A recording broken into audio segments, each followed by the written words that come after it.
Baik, Assalamualaikum Ibu. Waalaikumsalam, baik. Apa kabarnya Ibu? Alhamdulillah, baik sehat. Alhamdulillah sehat. Eh, Terima kasih Ibu sudah mau meluangkan waktunya untuk wawancara hari ini. Jadi saya itu calon guru penggerak angkatan 9 yang memiliki tugas untuk melakukan wawancara kepada kepala sekolah terkait dengan pengambilan keputusan yang berbasis kebajikan. Mm-mm. Langsung saja ya Ibu ya Boleh, ke boleh. yang pertanyaan yang pertama. Ya, Pasti Ibu kan di sekolah banyak sekali mengalami yang namanya problematika gitu ya, masalah-masalah. Nah, bagaimana cara Ibu mengidentifikasi eh, masalah-masalah yang ada di sekolah ini? Apakah termasuk dilema etika atau termasuk bujukan moral? baik. Memang sebagai tugas sebagai kepala sekolah itu selalu saja ada hal-hal yang menjadikan sebuah dilema Tuh. untuk mengambil sebuah keputusan. Terus masalah-masalah yang ada di sekolah, kalau kita bedakan itu, yang dimaksud dilema etika itu kan kalau ada dua hal, masalah A dan masalah hal pertama pendapat orang yang A dan B itu sama-sama bagus begitu ya, Tuh. sama-sama bagus yang kadang-kadang karena sama-sama bagus itu membuat kepala sekolah itu bingung menentukan yang Betul. mana yang harus diikutin begitu.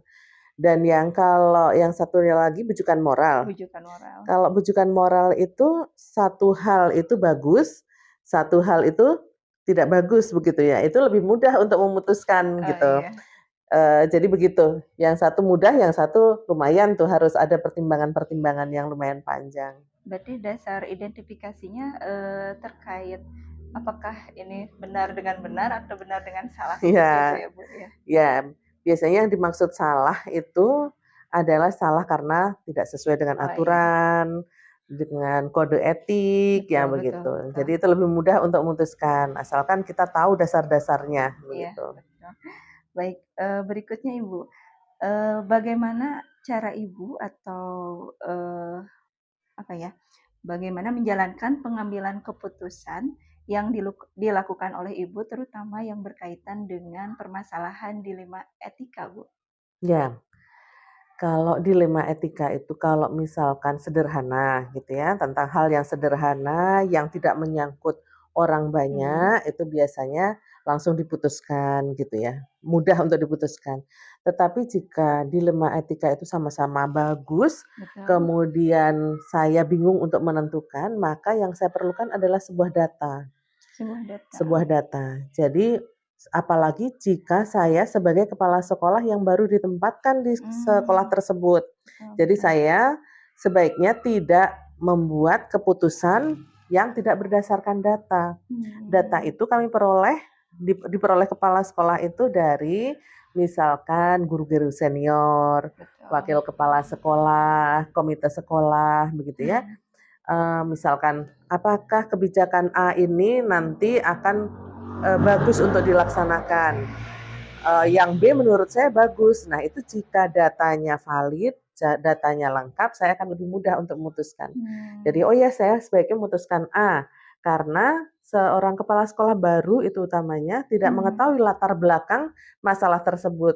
Kadang-kadang kita mengira dua-duanya bagus, tetapi di balik itu ada hal-hal yang belum kita ketahui. Oleh karena itu, sebaiknya jika ada dua pilihan, yang saya lakukan adalah mencari data dulu, data lengkap gitu, tentang apakah nantinya saya memilih A atau memilih B. Semakin lengkap datanya, itu akan semakin mudah kita untuk memutuskan. Jadi saat keputusan itu diberikan, kemudian orang bertanya, kenapa saya keputusannya A?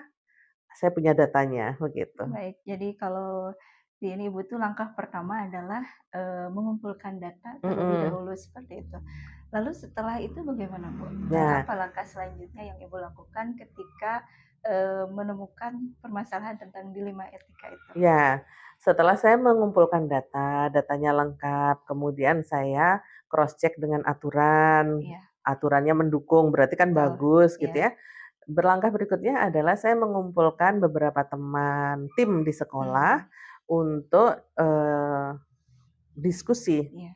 sebaiknya apa yang akan dilakukan. Jadi itu sebuah keputusan itu meskipun bagus, jika tidak didukung oleh tim sekolah, itu akan sulit untuk dijalankan.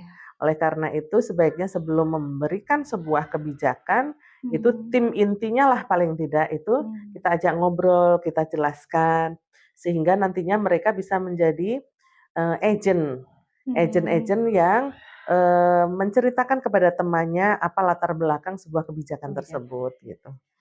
Jadi Ibu mengatakan bahwa ada komunikasi berarti ya Bu ya. Gitu. Menurut Ibu sendiri sebetulnya hal apa sih yang menurut Ibu paling efektif untuk memutuskan permasalahan yang berkaitan dengan dilema etika itu? Ya, kadang-kadang apalagi kalau kepala sekolahnya perempuan ya, itu biasanya pakai hati, pakai empati, kemudian memang kadang-kadang itu ya udahlah ini aja, ada pengennya yang mayoritasnya pengennya yang keputusannya A. Itu kadang-kadang wanita itu ada gerakan seperti itu. Tapi harus juga kadang dipakai, kadang diabaikan hal yang seperti itu. Jadi menurut saya yang penting itu merasa kebijakan itu benar-benar tepat jika saya membayangkan kalau saya sebagai guru, kebijakan itu akan bagus enggak gitu. Saya membayangkan ada di pihak mereka begitu. Jadi menempatkan diri di orang lain gitu ya. Gitu. Kalau saya kebijakan ini kayaknya apa ya keluhan mereka gitu. Apa kesulitannya? Jika ada misalkan jika saya membayangkan ini pasti guru nanti akan menghadapi kalau kebijakan ini saya luncurkan akan menghadapi permasalahan dan kesulitan di dalam melaksanakannya. Maka yang harus kita pikirkan adalah mencari solusi awal. Jadi membantu begitu. Kayaknya guru kalau disuruh mengerjakan tugas A ini akan sulit. Maka sebelum A dikerjakan saya sudah menyiapkan pra A begitu ya, agar guru merasa mudah untuk mengerjakan A tersebut. Jadi dilengkapi dulu lah keperluan-keperluan mereka yang berkaitan dengan tugas-tugas tersebut begitu. Baik Ibu, pertanyaan selanjutnya, ketika Ibu menghadapi yang namanya permasalahan dilema etika gitu, apakah Ibu punya jadwal tertentu? Misalnya begini, apakah ketika ada permasalahan langsung diselesaikan di tempat langsung saat itu juga, atau Ibu perlu waktu berpikir dulu seperti itu? Dilihat dulu apa masalahnya.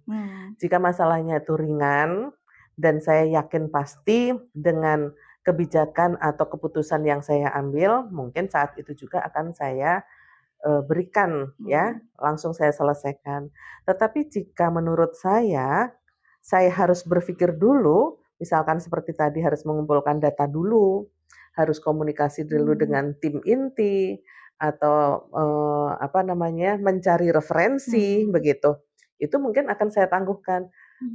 Tidak usah hari itu bisa beberapa hari kemudian setelah semuanya siap. Jadi tidak akan membuat keputusan yang salah begitu. Jadi disiapkan beberapa hal dulu sebelum jika masalahnya itu memang tidak bisa dijawab saat itu juga begitu. Berarti tergantung problematikanya apa gitu. Ya, betul. Pertanyaan selanjutnya, hal apa saja yang selama ini menjadi tantangan buat Ibu dalam pengambilan keputusan terkait dilema etika?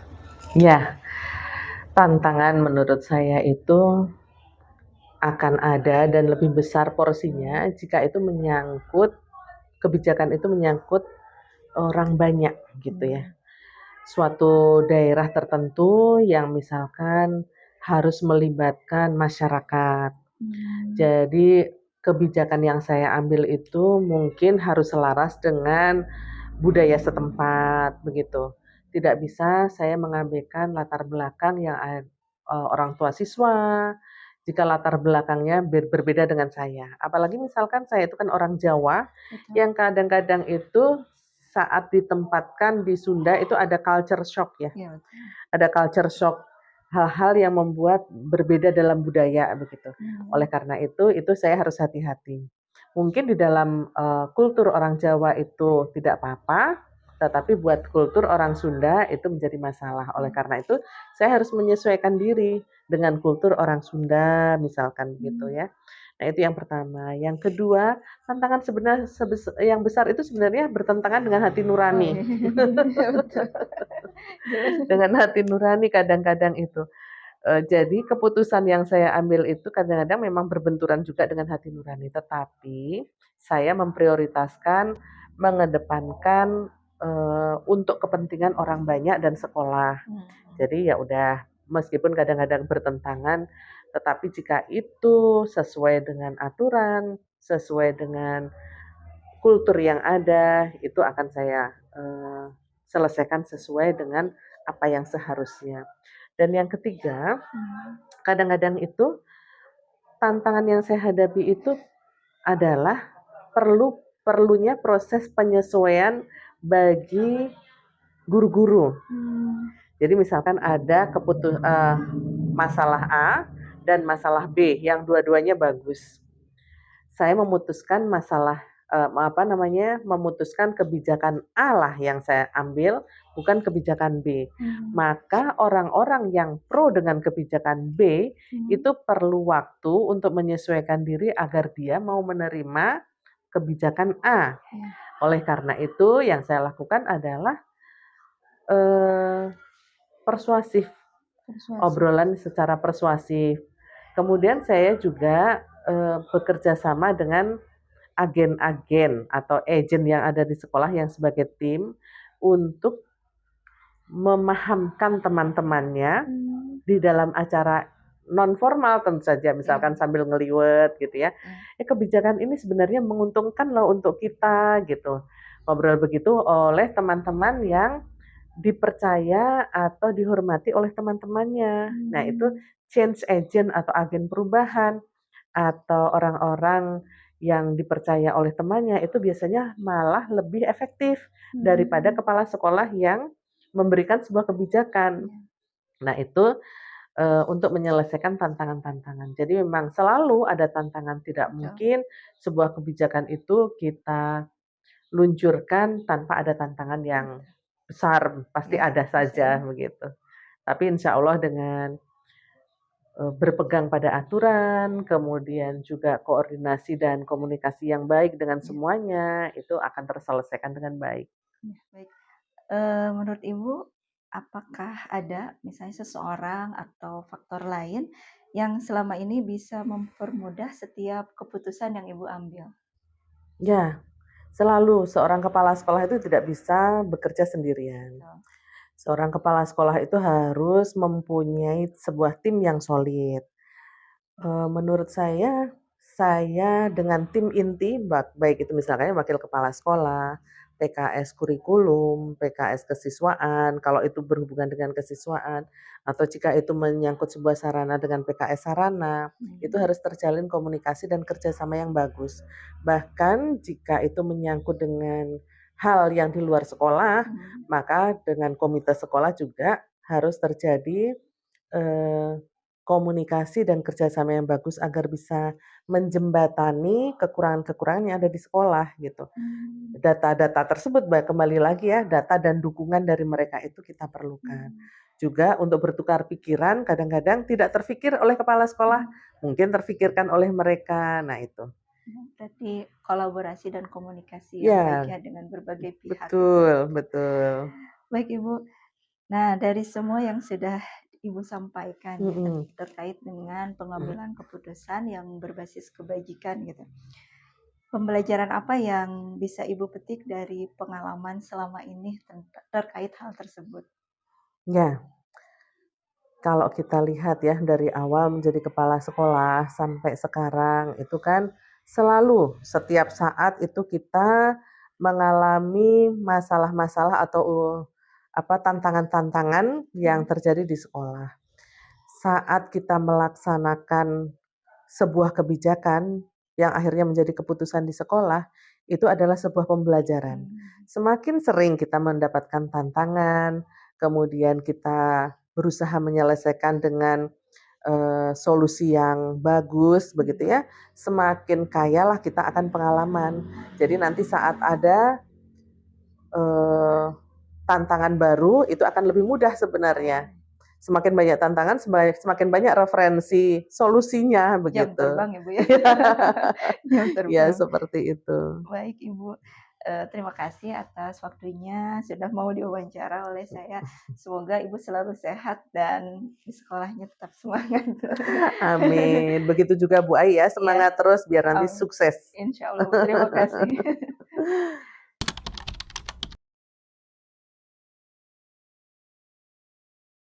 Ibu. Waalaikumsalam. Apa kabar?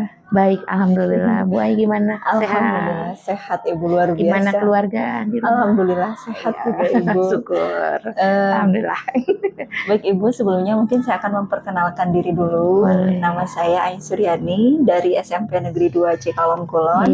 Dan saya ini CGP Angkatan 9 dan di program PGP saya mendapatkan tugas untuk mewawancarai kepala sekolah terkait dengan pengambilan keputusan yang berbasis kebijakan sebagai seorang pemimpin. Begitu Ibu. Saya juga ingin mengucapkan terima kasih kepada Ibu sudah meluangkan waktunya untuk tugas ini. Langsung saja ya Ibu ke pertanyaan yang pertama. Baik. Yang pertama, mungkin Ibu kan sebagai kepala sekolah tentunya banyak menghadapi berbagai permasalahan.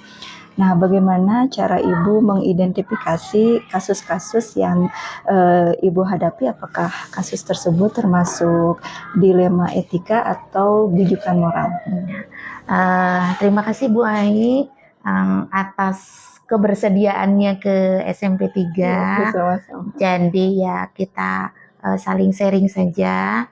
Alhamdulillah saya bekerja di sini udah cukup lama juga. Alhamdulillah di tahun ke-4 lah ini, mudah-mudahan ini.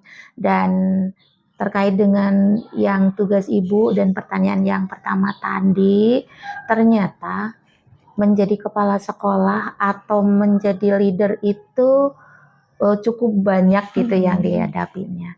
Jadi ada permasalahan yang terkait dengan dilema. Dilema ya Bu, ya dilema etika. Satu sisi ini antara benar dan benar atau salahnya, atau salah dan salahnya gitu. Jadi itu yang mungkin itu menjadi dilema buat kami. Jadi kalau untuk cara saya mungkin ya untuk menghadapi permasalahan yang ya ini ada dilema itu tadi. Satu, ya kami kan punya tata tertib, Bu. Tata tertib atau kalau dulu itu kita anggapnya tata tertib karena sekarang sudah jelas sekarang itu ada disiplin positif dan kaitannya dengan ini saya punya komitmen atau keyakinan. Dari keyakinan itu atau tata tertib itu kami selaraskan. Jadi kami punya tata tertib, kami sandingkan. Kemudian setelah itu kita analisis dari situ. Kemudian kan permasalahan itu mungkin nanti keluarnya mungkin dari informasi dulu. Kalau dari informasi mungkin kami suka lakukannya dengan teknik BAL, Ibu.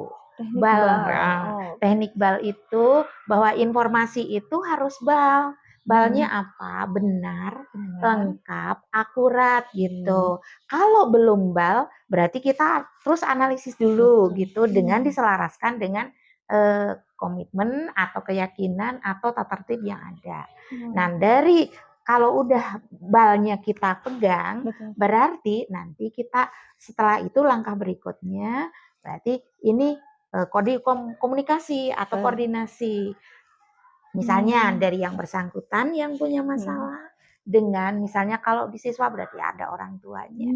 Kalau di masalahnya di guru berarti dari guru dan yang terkait di dalam permasalahan tersebut. Seperti itu. Nah, setelah itu berarti nanti kalau udah komunikasi, koordinasi, berarti nanti dicari jalan bagaimana untuk solusinya tadi. Ibu, yang namanya leader itu bukan hanya kepala sekolah, bukan hanya karena setiap orang itu menjadi leader. Leader itu kan singkatan, Bu. Di antaranya mungkin D-nya itu adalah decision making atau pengambilan keputusan. Dan pengambilan keputusan itu kami biasakannya itu dengan bukan ini secara bersama gitu, Betul. dengan mengidentifikasi, terus komunikasi, koordinasi. Itu mungkin Bu langkahnya seperti itu. Iya, luar biasa sekali Bu. Ya. Pertanyaan selanjutnya Ibu, Boleh. bagaimana Ibu menjalankan pengambilan keputusan terutama yang terkait dengan kasus antara benar dengan benar? Ya, begini Ibu, sebenarnya ini mohon maaf saya juga mau akan buka ini permasalahannya antara benar dan benar. Betul. Ibu, kemarin kami itu ada suatu masalah dan masalah ini dilemanya benarnya bahwa satu sisi saya memperhatikan ada salah satu siswa dan siswa itu memang sudah keluar dari tata tertib atau keluar dari keyakinan. Jadi kalau misalnya ini dia pacaran online. Nah, karena dia itu kami dilemanya satu sisi kita mau mengamankan keberlangsungan pembelajaran siswa, pendidikan anak. Tapi satu sisi nama baik sekolah. Dan ini karena sudah informasi yang kami dapat itu informasi dan informasi itu memang sudah bal. Jadi makanya sudah benar, kemudian lengkap dan akurat. Ada bukti-buktinya gitu. Maka ini kan antara benar dan benar. Sudah jelas. Benarnya berarti saya harus menegakkan disiplin, menegakkan aturan. Terus satu sisi juga saya harus memperhatikan keberlangsungan siswa gitu, pembelajaran siswa. Nah, kami tuh kemarin itu kami diskusi ya dari mulai yang tadi identifikasi, kemudian kami menyelaraskan, dari menyelaraskan kami koordinasi dari orang tua, tokoh masyarakat, kemudian kami juga punya tim ahli di sini, misalnya ini dari dokter sekolah lah ibaratnya ya, psikolog sekolah gitu, dari guru BK dan lain sebagainya. Akhirnya dari diskusi itu kami ada jalan keluar, walaupun mungkin ini adalah benar dan benarnya, mudah-mudahan ini benar gitu. Karena satu sisi daripada anak-anak di sini jadi melihat ini anak seperti itu juga terus-terusan dilindungi seperti apa? Karena masyarakat sudah dia juga menjadi keluar juga malu.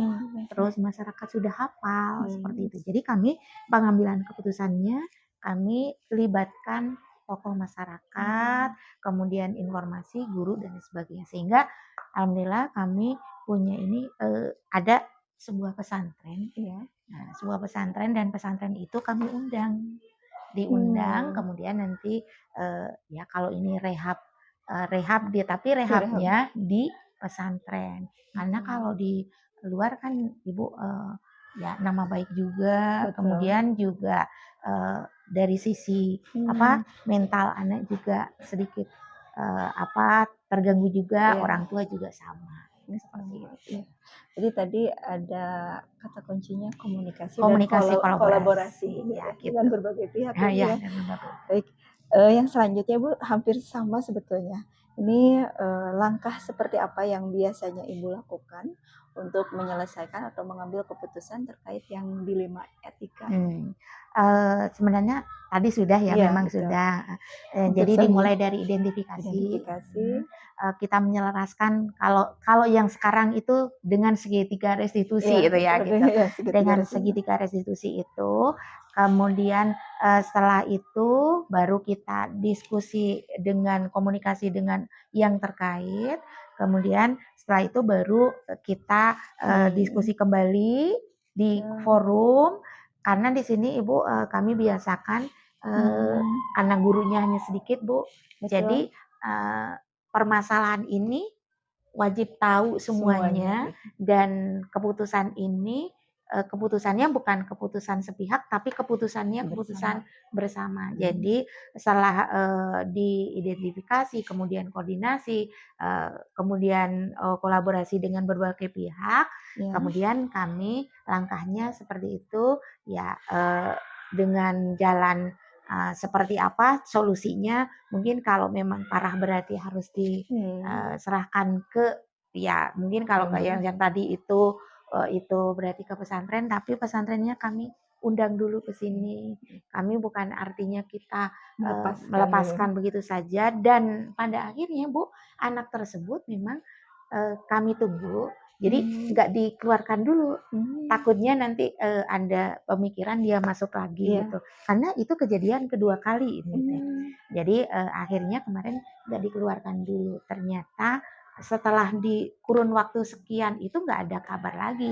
Ternyata memang masih di pesantren. Jadi akhirnya ya udah kami udah keluarkan saja, karena Bu kan nggak enak ya ini stay di ini lama-lama gitu. Nah seperti itu. Jadi kami ada jeda waktu untuk menunggu itu. Andai kata ada perubahan untuk masuk lagi, jika sudah ada perubahan kembali lagi gitu. Tapi untuk yang kemarin itu belum ada, nggak ada gitu. Pertanyaan selanjutnya Ibu. Nah dari yang Ibu tadi sampaikan, menurut Ibu hal apa yang efektif gitu yang dilakukan dalam pengambilan keputusan terutama pada kasus terima itu?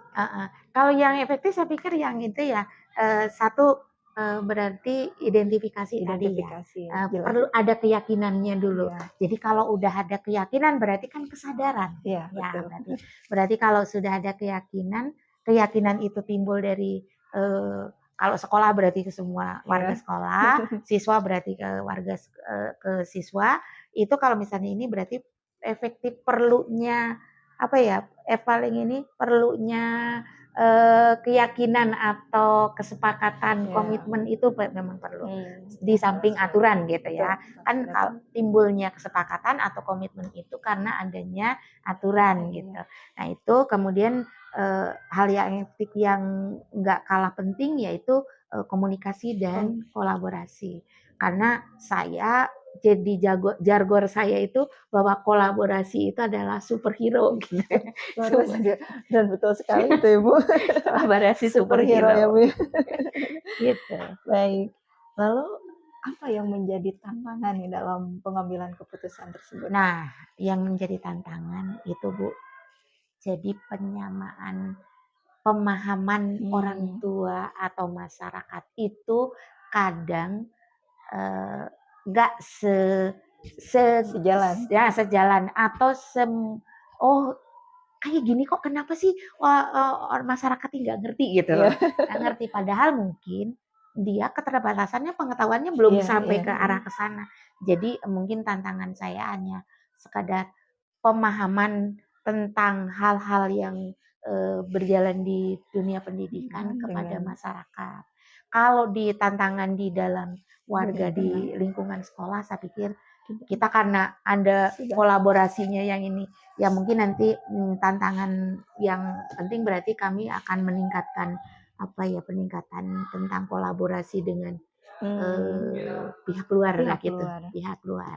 Itu mungkin yang menjadi tantangan Ibu itu masih ke pihak luar. Iya, pihak luar. Kalau dari internal saya pikir tidak ada. Karena di sini bukan Bu, masyarakatnya menengah ke bawah. Terus di sini ada masyarakat yang satu di antaranya ada yang power, yaitu yang ya preman lah. Preman penguasa perkebunan. Penguasanya. Nanti kita bicara lagi. Gitu mungkin Bu. Menarik sekali Ibu nih ngobrol sama Ibu. Baik, pertanyaan selanjutnya, apakah ketika Ibu menghadapi kasus dilema etika ini, Ibu ada jadwal tersendiri untuk penyelesaian, misalnya seminggu sekali atau sekian waktu sekali, atau Ibu biasa langsung menyelesaikan masalah pada saat itu juga, atau mungkin Ibu perlu waktu sekian hari atau sekian minggu seperti itu? Kalau permasalahan, kami kan punya Kombel ya Bu. Kombel ini kan berjalan dari tahun 2021 ya. 2021. Kalau dulu setiap hari Selasa tetap ini. Jadi di setiap hari Selasa itu kita menyitakan waktu paling dari kegiatan itu utamanya kita mau berbagi praktik baik atau pakai apa, tapi kita meluangkan waktu bareng 10 menit kita berbagi keluh kesah, curhat gitu loh. Curhat permasalahan yang dihadapi oleh wali kelas, guru mapel ataupun yang lain di luar itu kita bicarakan. Nah, itu secara terjadwal gitu ya, secara terjadwal ada. kalau masalah dilema ITK yang kiranya permasalahannya itu berat, itu saat itu juga kami langsung identifikasi, langsung bergerak kita gitu ya, Bu? bergerak gitu. Contoh halnya ya mungkin ini permasalahannya bukan dilema ITK, tapi kayak model ini ada anak nih yang di atas kurungan bukan anak sini dan lain sebagainya. Itu kita langsung koordinasi ke sekolah mana dan lain sebagainya. Bahkan anak diundang seperti itu. Jadi memang untuk jadwal itu jadwal tertentu kita curhat untuk menampung permasalahan yang ini, sehingga permasalahan itu jangan sampai seperti yang tadi saya utarakan, bahwa permasalahan itu jangan munculnya dari luar gitu loh. Kalau dari luar itu mengumpulkan informasi dengan bal teh susah gitu. Kalau misalnya informasi itu udah dari intern, itu saya pikir bal itu cepat gitu. Benarnya bisa ini, kemudian lengkapnya berarti harus ada video atau foto atau bukti-bukti yang lainnya, terus akurat, benar-benar akurat ini waktunya kapan dan lain sebagainya kan ketahuan. Jadi memang untuk jadwal ada jadwal tertentu, tapi kalau untuk dilema yang permasalahan yang besar itu mungkin saya pas kejadian itu harapan mungkin nggak ada lah gitu, karena Bu leader itu yang decision leader itu kan LED dan D-nya itu yang decision-nya itu memang kalau yang namanya ini decision itu ternyata benar-benar menguras pemikiran gitu. Karena ini pemikiran dan hati gitu. Gitu Bu. Ya. Jadi tadi Ibu punya jadwal tersendiri dan juga kalau misalnya ada kasus gercep gitu ya Bu ya, biar tidak berlarut-larut. Gitu. Baik, selanjutnya Ibu, menurut Ibu faktor apa yang bisa membantu Ibu mempermudah atau misalnya orang atau program tertentu yang bisa mempermudah Ibu dalam pengambilan keputusan? Kalau yang mempermudah kan di sekolah itu ada dokter sekolah, dokter psikolog ya. Keren. Psikolognya, psikolognya kan guru BK. Guru BK ya. Guru BK. Jadi guru BK. Tapi kadang siswa itu kadang ada yang mau untuk apa ya namanya curhat gitu ya, coaching lah itu baratnya gitu, coaching. Atau ada kadang juga masih nggak berani gitu. Jadi yang faktor mempermudah itu satu guru BK. Dua, untuk keluarnya kami punya komunitasnya adalah komunitas paguyuban orang tua itu, dan paguyuban orang tua itu yang dingelolanya adalah wali kelas. Jadi dan saya masuk di dalam paguyuban itu gitu. Jadi di paguyuban orang tua per kelas itu per kelas itu punya. Jadi kalau ada permasalahan, jadi permasalahannya itu yang ini berarti kalau itu udah dengan sendirinya ketahuan kan permasalahan atau kendala atau apapun itu sedikitnya mempermudah untuk kami tahu gitu. Jadi langsung memetakan identifikasi dan lain sebagainya itu langsung tahu. Bahkan guru atau wali kelas itu sudah terbiasa untuk habit untuk segala permasalahan kecil pun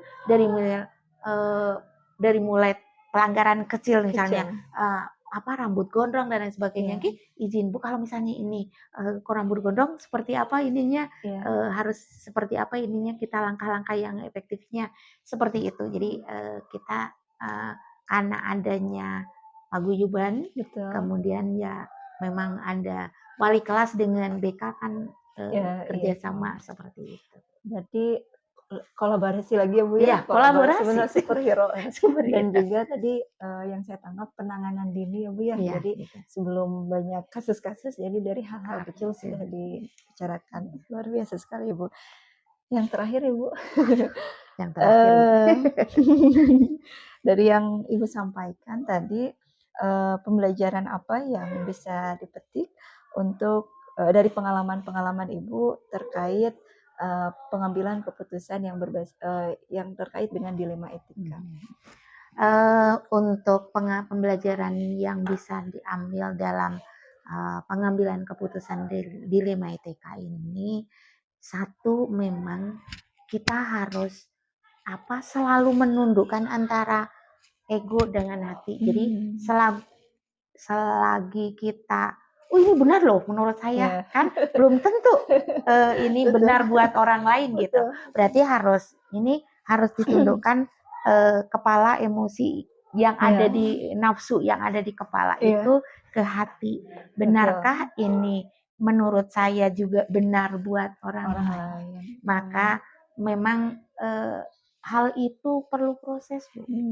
Perlu proses, dan kan mungkin dari satu usia juga gitu. Kan ada yang ideal gitu ya. Jadi saya sering mengajak di teman-teman. Jadi selagi ada permasalahan ini ada ini kekeh, oh ini benar menurut ini teh langkah teh udah sesuai gitu. Tundukkan antara kepala dengan hati. Jadi seringlah kita menunduk artinya itu bukan ini menunduk benar nggak menurut yang ini saya rasakan itu benar. Terus pembelajaran yang ini bahwa antara benar dan benar tadi, atau kok benar dengan salah. Kalau benar dengan salah gampang gitu. Ini kalau benar dengan benar itu memang perlu kebersamaan, kolaborasi yang kuat. Karena apa? Ya mungkin di antara ya terutama kalau di luar gitu. Kalau di dalam, di luar berarti harus menjaga bahwa ini tuh baik untuk anak atau misalnya untuk masyarakat, dan baik juga buat kami gitu. Jadi memang yang pembelajaran yang kami ambil yang paling ini ya selain yang tadi juga itu tentang kolaborasi. Gitu. Jadi lagi-lagi tentang kolaborasi dan komunikasi tentunya gitu. Gitu Bu Ai ya. Aduh, luar biasa sekali Ibu. Senang sekali berbincang dengan Ibu, banyak sekali pelajaran yang saya dapat. Pokoknya luar biasa. Dan tadi saya dapat kolaborasi superhero. Udah ya sesuai jargon Ibu ya? Iya, sesuai dengan jargon, dan yang menghantarkan saya ke di profil saya itu ya kolaborasi superhero. Baik Ibu, terima kasih atas waktunya. Assalamualaikum warahmatullahi wabarakatuh. Waalaikumsalam warahmatullahi wabarakatuh.